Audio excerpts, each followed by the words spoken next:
What's up, everyone? Welcome to another episode of It's Lit. It's Dalck. As you can see, today we are going to analyze.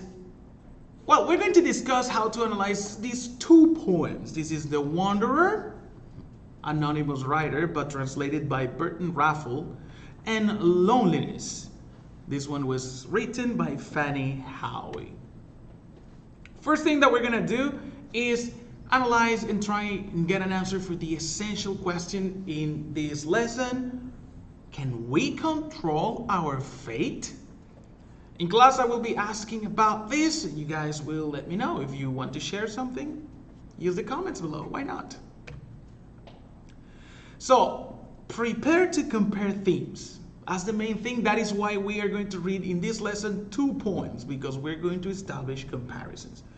As we read, we're going to notice the key details and memorable images that express each poem's theme or message about loneliness. Then we're going to think about how those themes relate to each other. After you read both poems, you will collaborate in small groups on a final project, as we will. Quick start! Let's start with this. How do you cope when you feel lonely? Think about 2 or 3 things that you can depend on to get you through an emotional slump. Explain how these things help you. We're gonna get also time for this during the lesson. All right, so getting on or moving on with the first element that we're gonna be analyzing, it's gonna be the tone of these poems. Tone is nothing but the attitude that the writer shows toward his subject or his audience. You can detect the poet's attitude just as you would interpret the attitude of someone speaking to you. The tone of a poem doesn't necessarily stay the same throughout the work. That means in a poem you can have different tones. The author can change it at any time. You can describe the poet's tone using any adjectives that accurately convey attitude. You can say it's raging, you can say it's soft, you can say it's a happy tone, a sad tone, a dark tone. All right, so any type of adjectives that you perceive the author's attitude is toward not only you, but the theme or the characters being described, right? In this case, we're going to be reading lyric poems, and we have to understand what the elements of a lyric poem are. Number 1 is that they express strong feelings or strong thoughts. They have musical quality, that's why they're called lyric. They deal with intense emotions surrounding events like death, love, or the loss of a loved one. And they also include such forms as ode, elegy, and a sonnet. All right, so a lyric poem is a lot to take regarding emotions. All right, so we're gonna be careful when we read this. We're gonna be attentive to what we read. We can relate to them, and in this case, we're gonna try and analyze them from afar, just to clear out, number 1, the tone. Some elements in a poem that help identify the tone are these. Number 1, imagery. The set of images that the poet puts in your head as you read it. The things that you can imagine as you read. That is imagery.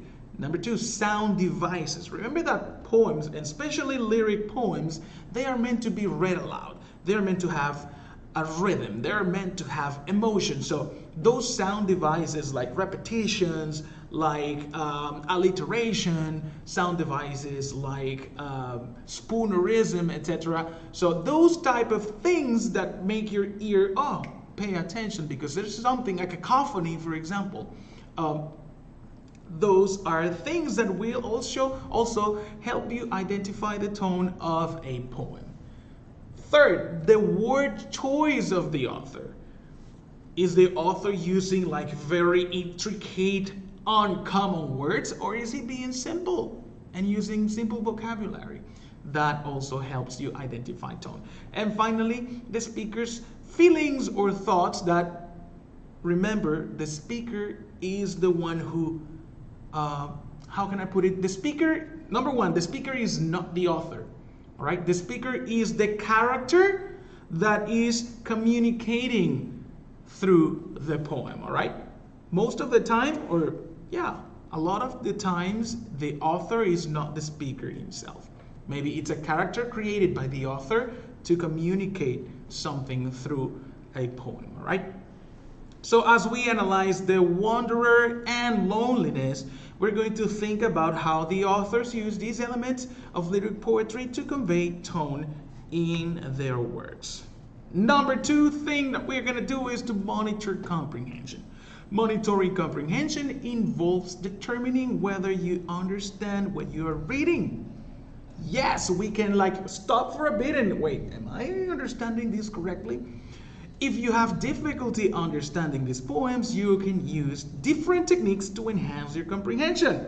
Hey, and not only for poetry, you can use these techniques for any type of text that you may find difficult to comprehend, right? Some helpful strategies are these ones as follows. Number 1, visualize. Read the text aloud and create pictures in your head, in your mind, based on the images that the text describes, right? This is just as simple as putting your imagination to work. Number 2, annotate. Mark sections of the text that are meaningful and make notes in the margins in your own words. This is one of the reasons why I love physical books, all right? Some people will tell you that marking over or writing over a physical book, is a sin, it's as sacred as the book. But again, you can use post-it notes, all right? We actually don't have a printed or a hardcover version for these poems, but you can still print them at home or have them printed somewhere else, right? So you can get like a physical copy, you can annotate, make annotations, or you can use any digital platform that we have available in our classroom in order to just annotate and create your own bubble notes right there in the margins of the poems, right? Third technique you can use is paraphrase. Paraphrasing is just restating the text in your own words.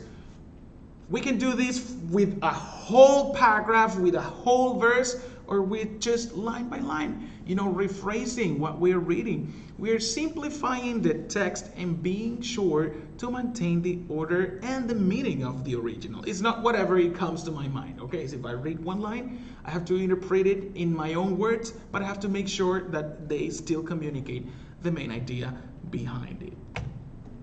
Number 4 is to generate questions.